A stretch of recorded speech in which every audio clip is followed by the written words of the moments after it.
C'est la grande édition du journal sur la RTNC, madame, messieurs. Tout de suite, les titres. La 12e session de la conférence de gouverneurs à Kolwezi a lancé ce mardi 10 juin. Le chef de l'État Félix Antoine Tshisekedi travaux axés sur l'importance de la couverture santé universelle comme outil structurant pour notamment diminuer les inégalités sociales au sein des provinces et les entités territoriales décentralisées. Et dans la même veine, le chef de l'État a procédé à l'inauguration du bâtiment de l'antenne provinciale de la Commission électorale nationale indépendante. Les détails dans un instant dans ce journal.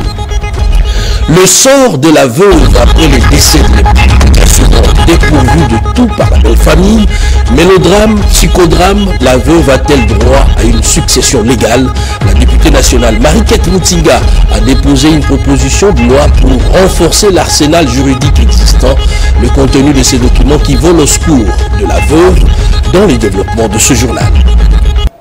Et un invité dans ce journal, Juliette Mbambo Mougolé, directrice générale de la Caisse générale d'épargne du Congo Cadeco, qui totalise à ce jour 75 ans. Nous allons évoquer les questions sur les réformes engagées et la révolution numérique en cours pour moderniser cet outil de financement. Alors, ne quittez pas vos fauteuils, à suivre également dans ce journal, dans le corps de ce journal, la lecture des ordonnances présidentielles. Bienvenue à tous, Kolwezi, capitale de 26 provinces du pays. Les chefs de l'État, Félix Antoine Tshisekedi, nous sommes là dans le Lualaba à lancer les travaux de la 12e session de la conférence plutôt de gouverneurs qui était axée essentiellement sur l'accès équitable aux soins de santé en province. Pierre Kibambeso Moïsa, Jean Kazadi et Bob Moussungo. Une plateforme d'échange institutionnel réunissant les gouverneurs de province et les assemblées provinciales, la conférence des gouverneurs a tenu la 12e session de ses assises à Kolwezi sur le thème « La santé, facteur de la cohésion sociale et du développement durable des provinces ».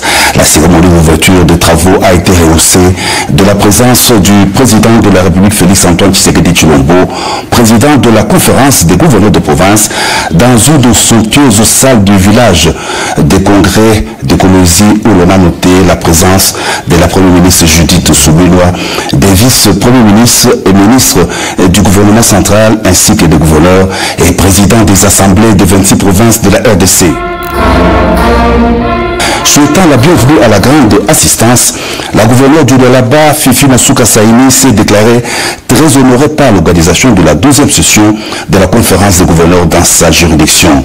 Elle a rendu hommage au président de la République pour sa lutte sans relâche de restauration de la paix durable sur l'ensemble du territoire national et les victoires actuelles de la RDC sur le plan diplomatique sous le leadership du président Félix Tshisekedi face aux agresseurs du pays. Présentant le mémo du collectif des gouverneurs de province, le gouverneur du Haut-Katanga, Jacques Yaboula Katoué, a notamment salué les efforts menés sous le leadership du président de la République dans le domaine de la santé concernant la vaccination des enfants. Un petit extrait.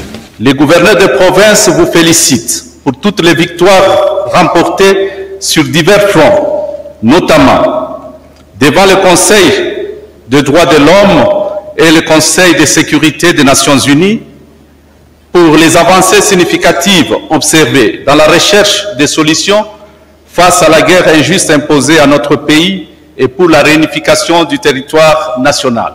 C'était au tour du gouverneur du Bas-Gelé d'élire la motion de soutien du collectif des gouverneurs de province au chef de l'État. Dans son discours d'ouverture de la 12e session de la conférence des gouverneurs de province, le président de la République a, après avoir exprimé sa gratitude pour l'accueil très chaleureux, lui réservé à Kolwezi, circonscrit les bien fondés du thème « La santé, facteur de la cohésion sociale et du développement durable des provinces », thème choisi pour la 12e conférence des gouverneurs de province. Le thème de cette 12e session, intitulée « La santé, facteur de cohésion sociale et du développement durable des provinces », revêt pour moi une importance capitale, car la santé n'est pas seulement un droit fondamental, elle est le socle de la cohésion nationale, du progrès économique et du développement durable. Elle symbolise notre aspiration collective à la justice sociale, à la dignité humaine et à la paix. Notre système de santé en République démocratique du Congo porte encore les stigmates des décennies de conflits armés et d'instabilité. Nos infrastructures de santé sont souvent insuffisantes, voire inexistantes dans certaines régions. Le manque de personnel qualifié, les épidémies récurrentes telles que le choléra, le paludisme, la rougeole, la méningite, le VIH-Sida ou encore le virus monkeypox et les difficultés d'accès aux soins, particulièrement dans les zones rurales et les régions en conflit, demeurent préoccupants. Les femmes enceintes, les enfants et les personnes âgées restent tragiquement les premières victimes de ces insuffisances, illustrées par des taux de mortalité maternelle et infantile encore beaucoup trop élevés. Face à ces défis, nous avons décidé de placer la couverture santé universelle, CSU en sigle, au cœur de notre projet national. Celle-ci n'est pas une option parmi d'autres, mais une nécessité absolue pour garantir à chaque Congolais, indépendamment de son lieu de vie et de sa situation économique, un accès équitable à des soins de qualité. Elle s'inscrit en parfaite cohérence avec les objectifs de développement durable, notamment les ODD 2, 3, 10 et 16, et vise à réduire les inégalités qui fragilisent nos provinces et compromettent notre cohésion nationale. Le ministre national de la Santé, Roger Kamba, a présenté au chef de l'État les diplômes de mérite décernés aux gouverneurs de province qui se sont distingués dans la campagne de vaccination des enfants, à savoir les gouverneurs du Tanganyika, du Olomami et du Lala.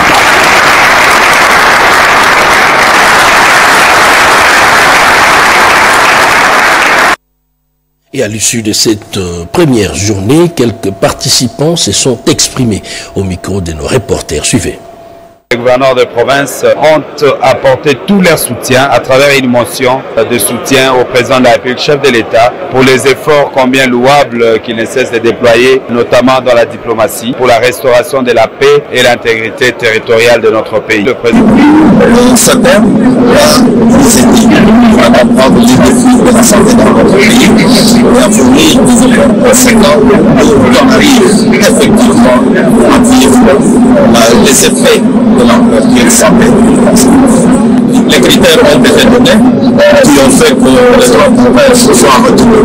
Cela ne veut pas dire que les autres provinces n'ont pas fait quelque chose. Le sujet qui a été choisi pour cette session, c'est un sujet très important pour la vie de nos populations. Nous sommes en train de réfléchir sur la santé comme facteur de cohésion nationale. Le chef de l'État vient de lancer les goûts et donc les travaux viennent de commencer. Le chef a décidé désormais qu'il y aura des conférences de gouverneurs pour chaque année. Dans le discours du président de la République, le discours d'ouverture, vous avez tous suivi l'importance de secteur de la santé. Le thème de cette année, la deuxième session du Conseil des gouverneurs, il est focalisé sur le facteur de la santé comme facteur de cohésion de la population. Nous sommes honorés aujourd'hui car c'est pour la première fois dans notre pays qu'en une année nous puissions avoir deux sessions. Cela prouve à suffisance que le chef de l'État suit à la loupe les recommandations qui sont faites à l'issue de chaque édition. Cela nous réconforte et nous donne encore plus de la force pour mieux faire les choses. Notre pays aujourd'hui vient de gagner plusieurs batailles diplomatiques. Et lorsque vous avez un chef de l'État qui pense qu'il faudrait penser à la santé comme priorité de priorité, il a fait que le Seigneur Dieu passe par lui et révèle à la nation cette grandeur d'esprit, lequel esprit il transplante dans chacun d'entre nous. Ce qui m'a tellement aimé, c'est d'abord que cette conférence est axée sur l'ouverture universelle de la santé. S'il n'y a pas de santé, il n'y a pas de développement. Parce que qui fait le développement? La personne qui a bonne santé, c'est cette personne qui peut faire le développement. Si la santé est médiocre, jamais. Et à présent, comme annoncé tout au début de ce journal, la lecture des ordonnances présidentielles avec Edith Chala. Merci Cédric Kenina, bonsoir à nos téléspectateurs. Voici donc la teneur de ces ordonnances. Le président de la République, excusez-moi, ordonnance numéro 25/221 du 6 juin 2025 portant nomination d'un ambassadeur extraordinaire et plénipotentiaire de la République démocratique du Congo auprès des États-Unis d'Amérique. Le président de la République, vu la Constitution telle que modifiée par la loi numéro 11/02 du 20 janvier 2011 portant révision de certains articles de la Constitution de la République démocratique du Congo du 18 février 2006, spécialement en ces articles 69, 79 alinéa 3, 81 alinéa 1er, point 1 et 221. Vu la loi numéro 16/013 du 15 juillet 2016 portant statut du personnel de carrière des services publics de l'État, spécialement en ces articles 4, 5 et 19, vu tel que modifié et complété à ce jour l'ordonnance numéro 78/448 du 16 novembre 1978 portant règlement d'administration relatif au corps des diplomates de la République, vu l'ordonnance numéro 24/428 du 11 octobre 2024 portant organisation et fonctionnement du gouvernement, modalités de collaboration entre le président de la République, le gouvernement ainsi qu'entre les membres du gouvernement, vu l'ordonnance numéro 22/003 du 7 janvier 2022 fixant les attributions des ministères, spécialement en son article 1er B/3, vu l'ordonnance 24/022 du 1er avril 2024 portant nomination d'un Premier ministre, vu l'ordonnance numéro 24/039 du 28 mai 2024 portant nomination des vice-premiers ministres, des ministres d'État, des ministres délégués et des vice-ministres, vu la nécessité et l'urgence, sur proposition du gouvernement, ordonne. Article 1er. Est nommé ambassadeur extraordinaire et plénipotentiaire de la République démocratique du Congo auprès des États-Unis d'Amérique, Madame Yvette Ngandou Kapinga. Article 2. La précitée bénéficiera pour la durée de ses fonctions des indemnités et avantages prévus par l'ordonnance portant règlement administratif relatif au corps des diplomates de la République. Article 3. Sont abrogées toutes les dispositions antérieures contraires à la présente ordonnance. Article 4. La ministre d'État, ministre des Affaires étrangères, coopération internationale et francophonie est chargée de l'exécution de la présente ordonnance qui sort ses effets à la date de sa signature. Fait à Kinshasa le 6 juin 2025. Félix Antoine Tshisekedi Tshilombo pour la première ministre en mission, Jacquemain Chabani Louko Biango, vice-premier ministre, ministre de l'Intérieur, Sécurité, Décentralisation et Affaires coutumières, pour copie certifiée conforme à l'original, le 6 juin 2025, le cabinet du président de la République, Anthony Kinzo Kamole, directeur des cabinets. Ordonnance numéro 25/222 du 6 juin 2025 portant nomination d'un ambassadeur extraordinaire et plénipotentiaire de la République démocratique du Congo auprès de la République du Bénin. Le président de la République, vu la Constitution telle que modifiée par la loi numéro 11/002 du 20 janvier 2011 portant révision de certains articles de la Constitution de la République démocratique du Congo du 18 février 2006, spécialement ces articles 69, 79 alinéa 3, 81 alinéa 1er, point 1 et 221. Vu la loi numéro 16/013 du 15 juillet 2016 portant statut du personnel de carrière des services publics de l'État, spécialement en ces articles 4, 5 et 19, vu tel que modifié et complété à ce jour l'ordonnance numéro 78/448 du 16 novembre 1978 portant règlement d'administration relatif au corps des diplomates de la République, vu l'ordonnance numéro 24/88 du 11 octobre 2024 portant organisation et fonctionnement du gouvernement, modalités de collaboration entre le président de la République et le gouvernement, ainsi qu'entre les membres du gouvernement, vu l'ordonnance numéro 22/003 du 7 janvier 2022, fixant les attributions des ministères, spécialement en son article 1er B-3, vu l'ordonnance 24/022 du 1er avril 2024 portant nomination d'un Premier ministre, vu l'ordonnance numéro 24/039 du 28 mai 2024 portant nomination des vice-premiers ministres, ministres d'État, ministres, ministres délégués et des vice-ministres, vu la nécessité et l'urgence, sur proposition du gouvernement, ordonne. Article 1er. Est nommé ambassadeur extraordinaire et plénipotentiaire de la République démocratique du Congo auprès de la République du Bénin, M. Jean Diour Mouland. Article 2. Le précité bénéficiera, pour la durée de ses fonctions, des indemnités et avantages prévus par l'ordonnance portant règlement d'administration relatif au corps des diplomates de la République démocratique du Congo. Article 3. Sont abrogées toutes les dispositions antérieures contraires à la présente ordonnance. Article 4.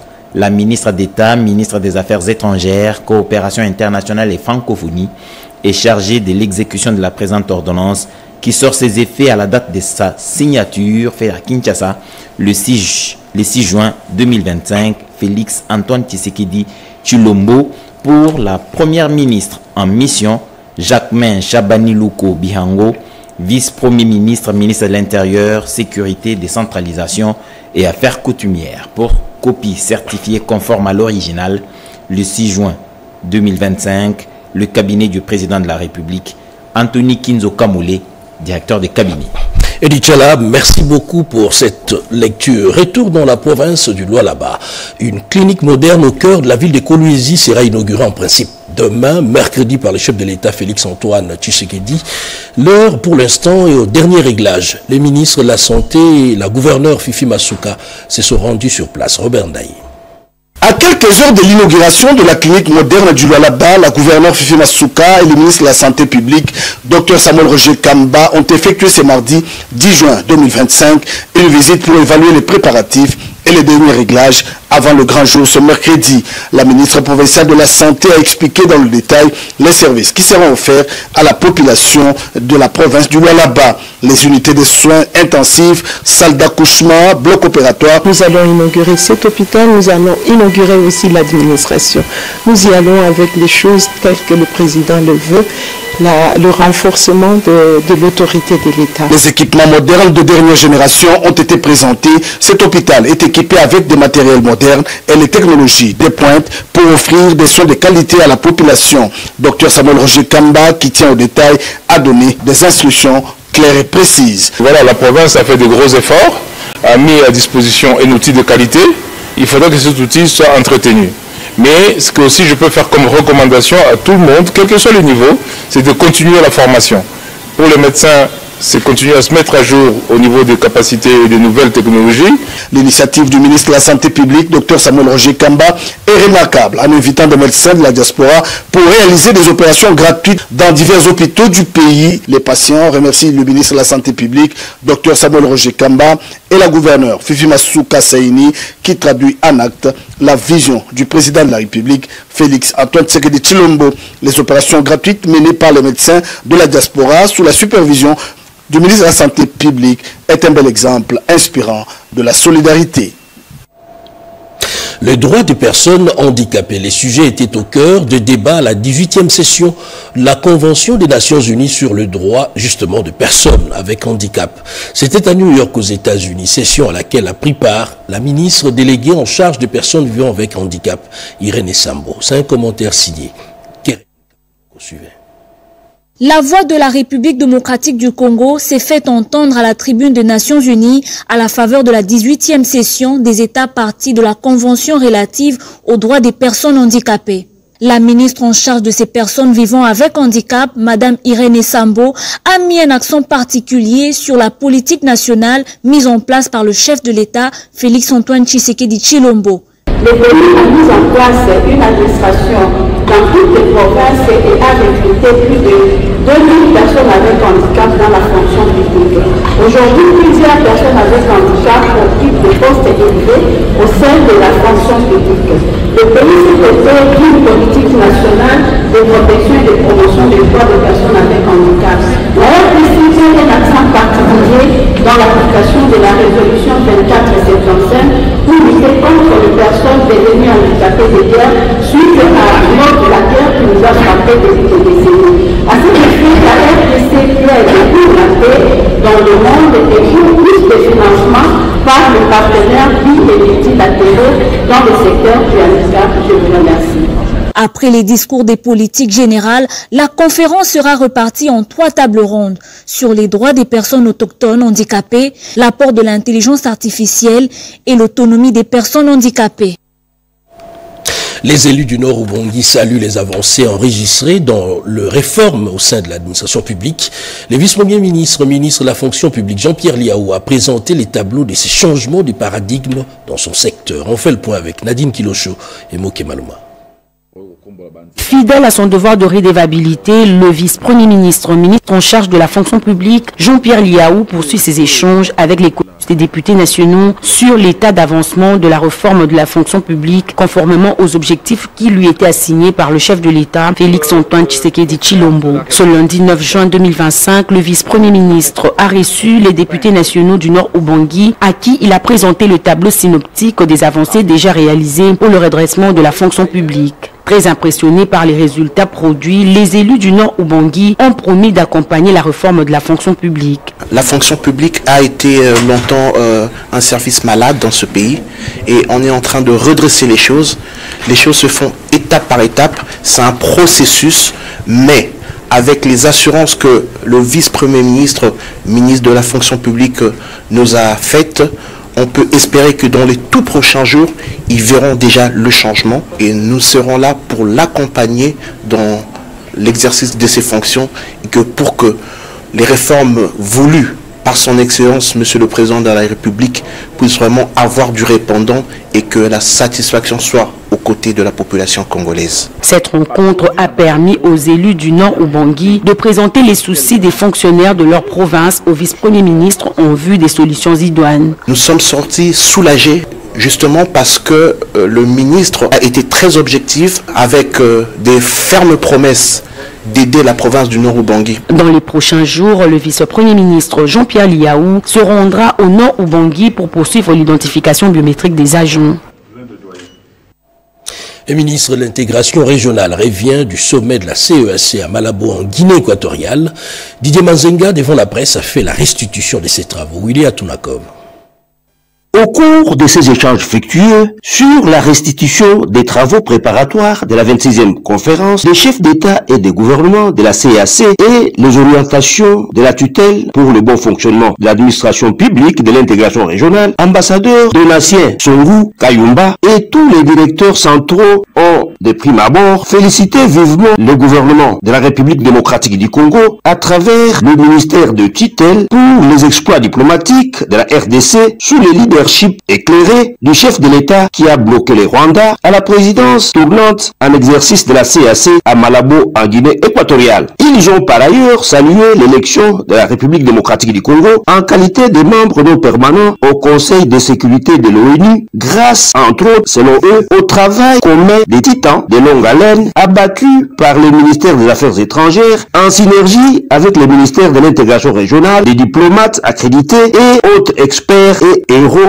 dans l'ombre qui ont fait du lobbying diplomatique auprès des organisations tant régionales que sous-régionales, à savoir la CAC, qui avait porté cette candidature unique de l'Afrique centrale au niveau de l'Union africaine. J'en parlais dans le titre, la vie de famille après les décès de l'époux. Une situation généralement difficile pour les enfants, mais beaucoup plus pour la veuve qui se retrouve dépossédée de tout. Nos lois, certes, prennent en charge la question de la succession. Marie-Kate Moutinga a apporté un plus sur la sécurité de la veuve. Elle a déposé une proposition de loi dans ce sens. Chati Kiweme.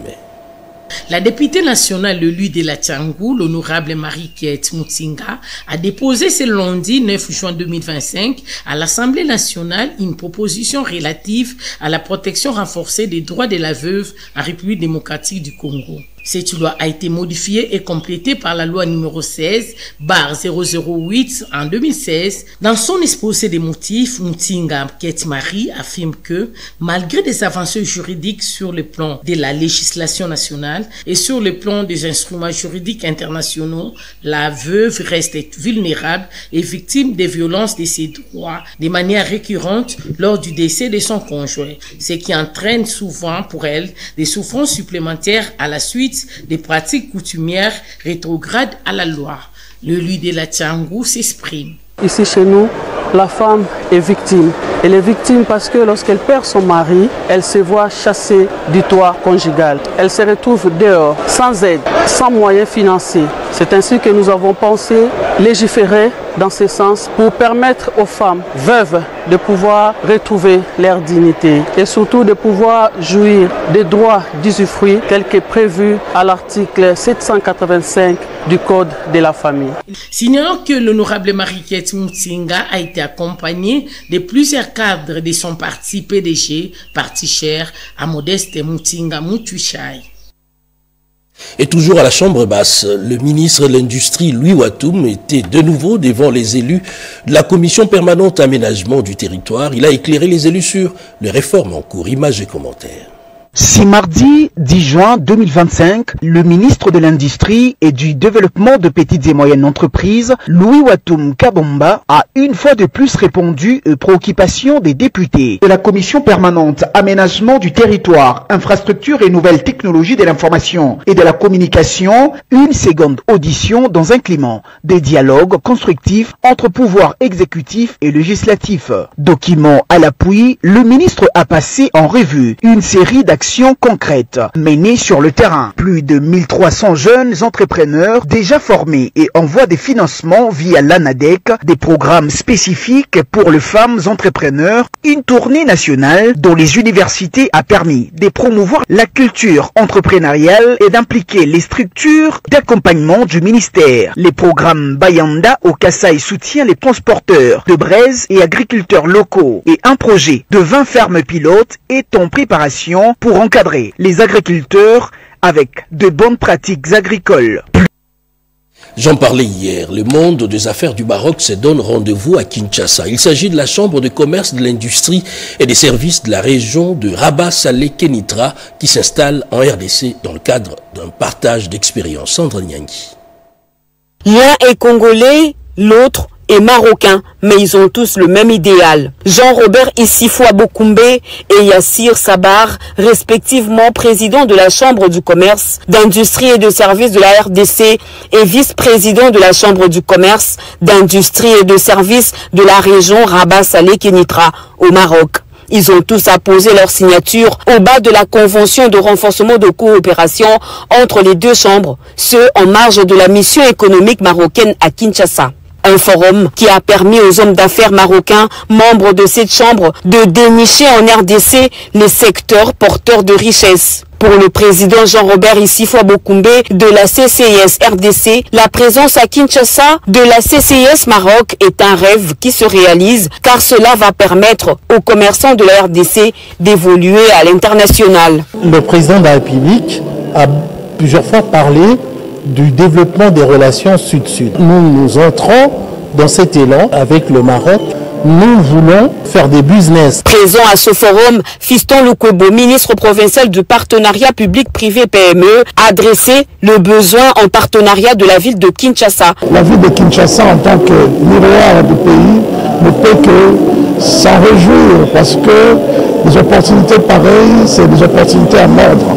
Et nous sommes là pour accompagner la délégation, accompagner l'initiative. Les hommes d'affaires marocains, à travers le vice-président Yassir Sabar, se sont dit prêts à se lancer dans le partenariat public-privé gagnant-gagnant qui va sans nul doute développer les deux peuples dans une coopération sud-sud.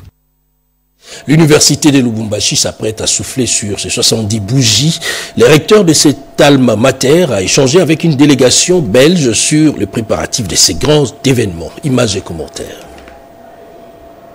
Année 2025, l'université de Lubumbashi, secrétaire de la formation en RDC, va souffler ses 70 ans d'existence après avoir déversé sur les marchés d'emploi des milliers de Congolais de différentes filières de la vie nationale. Pour célébrer ce jubilé des platines, le recteur de l'université de Lubumbashi, le professeur ordinaire Gilbert Kishiba Fitoula, a échangé avec une délégation de l'ambassade de Belgique en RDC, conduite par l'ambassadeur Oxane de Bitderling. L'excellence de relations de coopération bilatérale qui existent entre les universités congolaises et belges était au cœur des échanges. On connaît évidemment les liens historiques qui unissent l'université de Lubumbashi et la Belgique. Ce sont des liens, on sait qu'on va fêter les 70 ans de l'université bientôt. Et je me réjouis vraiment de voir que c'est une université qui non seulement s'inscrit dans cette tradition historique et ces liens qui nous unissent, mais aussi qui s'inscrit dans l'avenir et qui réfléchit à des thèmes de société vraiment très pertinents, que ce soit en termes d'agriculture, de biodiversité, de technologie, etc. Et donc je trouve que la coopération qui existe entre nos universités est vraiment très positive. Il faut l'encourager, il faut encore la renforcer et vous pouvez certainement compter sur moi à l'issue de ma visite pour encore pousser davantage pour que ces liens se renforcent. Créée en 1955, l'université de Lubumbashi figure parmi les universités publiques que compte l'RDC. Elle compte plus de 33 000 étudiants, 10 facultés et 4 écoles supérieures. Et les centres médicaux de la marine des lignes maritimes congolaises à Matadi dans le Congo central répond désormais aux normes. Ces centres ont reçu un lot important d'équipements. Chimène Dondo. À Matadi, chef-lieu de la province du Congo central, la modernisation du secteur médical a franchi une nouvelle étape aux géants de mer. Le centre médical de la marine de l'île maritime congolaise vient d'être renforcé par une dotation importante en équipements médicaux de pointe, grâce au dynamisme de la direction générale. Jeudi 5 juin 2025, un lit opératoire de dernière génération accompagné d'un lot conséquent de médicaments et d'intramédicaux a été officiellement remis à cette structure sanitaire située dans la commune de Matadi, ville basse. Une initiative rendue possible grâce aux moyens propres de l'entreprise dans le cadre de la politique sociale active. La remise de ces matériels a été conduite par Timothée Ngunga, directeur provincial du Congo central, au nom du directeur général de l'armement national, Jean-Claude Mukenzimbi Mwenza, dont la vision managériale axée sur la modernisation continue de transformer la structure sous sa responsabilité. Après la réhabilitation de l'immeuble Kalankala et la réhabilitation en cours du bâtiment de Ciné Palace, nous sommes aujourd'hui témoins de l'événement à notre centre médical. Au-delà de cette dotation, la direction générale de LMC, chapeautée par Jean-Claude Mukenzimbi Mwenza, affirme son engagement à poursuivre ses efforts, moderniser les infrastructures, améliorer les conditions de travail du personnel et garantir un service de qualité conformément aux standards médicaux actuels.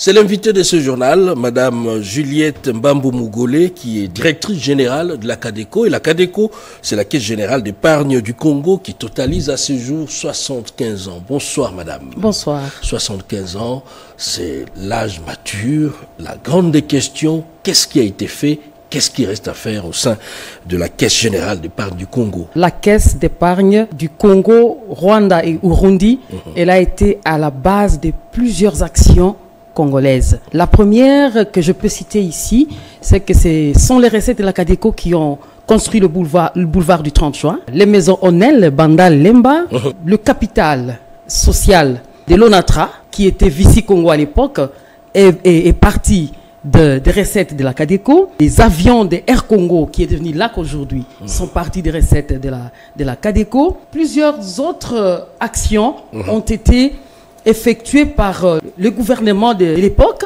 par les recettes de la CADECO. C'est une vieille banque pour la République démocratique du Congo, mais pendant tous ces temps, la CADECO n'était plus sur le radar. Exactement. Mais nous pensons qu'il y a ceux qui le voient, il y a les clients qui voient. Nous sommes en train de renaître de nos centres.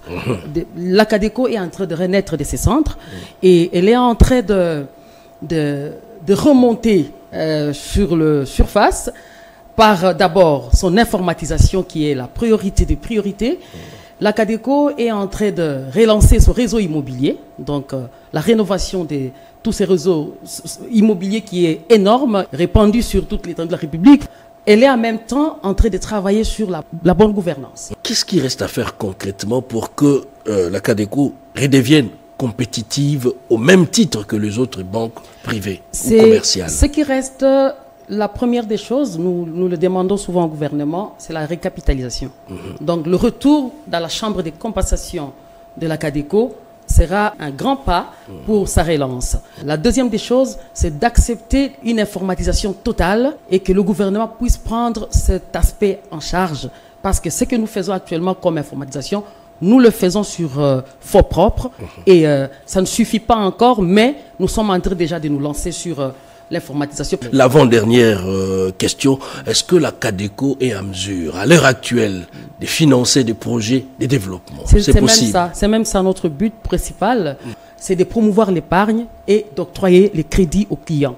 Un dernier mot par rapport à ce jour anniversaire de la Caisse Générale d'Épargne. Au nom de toute la Direction Générale de la CADECO, bon anniversaire à tous les agents de la CADECO qui continuent à être au service de l'État, fidèles et loyaux pendant 75 ans. Ils se sont donnés, ils sont en train de continuer à le faire. Ils ne veulent pas disparaître. La CADECO ne doit pas disparaître. La CADECO ne doit pas être bradée, donnée aux étrangers. La CADECO doit rester 100% congolaise. Et voilà qui boucle complètement ce journal de 20h d'Angèle Mabiala Landou. Le prochain rendez-vous, c'est à 23h. Je vous retrouve donc à 23h pour la suite de l'actualité. D'ici là, portez-vous bien et bonsoir chez vous.